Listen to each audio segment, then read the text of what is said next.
இப்போ இருக்கிற ஜோன்ல வந்துட்டு எடுத்த முடிவு. சூழ்நிலை மாறும்போது முடிவும் மாறும். Okay. So cinema is evolving இல்லைங்களா? On a true. Daily basis. இப்போ நமக்கும் வந்துட்டு சேம் டைப் ஆஃப் ரோல்ஸ் பண்ணும்போது, இப்போ நான் வந்து எனக்கு அது எப்படி அமைஞ்சதுன்னு தெரியல. பட் எனக்கு வந்து ஒரு 2, 3 காப் ஃபிலிம்ஸ் வந்து அமைஞ்ச எஸ். மாதிரி ஆயிடுச்சு. பட் இட் வாசன்ட் இன்டென்ஷனல் இப்படி தான் பண்ணுவேன்னு. நான் பிக் பண்ணும்போது ஒரு விஷயம் கான்ஷியஸா இருப்பேன். ஸோ நெக்ஸ்ட் ஃபிலிம்க்கும் இந்த படத்துக்கும் டிஃபரன்ஸ். டிஃபரன்ஸ் இருக்கணும். ஒரே மாதிரி ட்ரூ. வரக்கூடாது அப்படின்னு சொல்லி பார்ப்பேன். ஸோ அந்த விதத்தில் I think that Thanal will be different from the other 2 நான் காப் படம் பண்ணியிருக்கேன்னா அதை விட வித்தியாசமாக தான் இருக்கும் ஓகே. தனல். அதில் இஸ் நோ செகண்ட் தாட்ஸ்.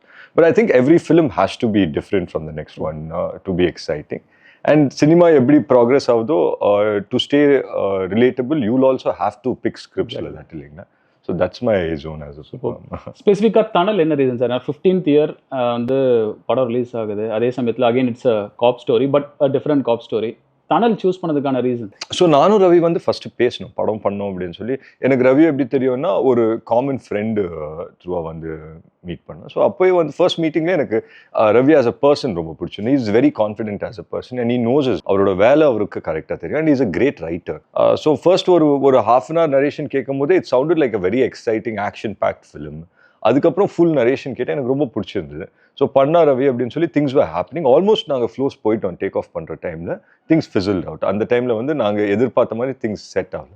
அதுக்கப்புறம் நான் என் படங்கள் பண்ண ஆரம்பிச்சிட்டேன். ரவி போயிட்டார் ஹைதராபாத் போயிட்டு அவரோட படங்கள் ஒர்க் பண்ணி தென் சடனாக வந்துட்டு ஒரு opportunity அமைஞ்சுது.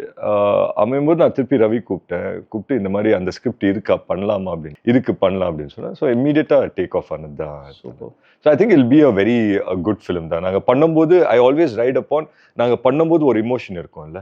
So I always right upon that emotion. இன்னைக்கு நான் உட்காந்து இன்டர்வியூஸ்லாம் பேசும்போது I remember what I felt. அப்போ அந்த டைமில் நான் செட்டில் நிற்கும் போது நான் பாசிட்டிவாக தான் ஃபீல் பண்ணேன் இந்த படத்தை பற்றி. So I feel the same way about it today.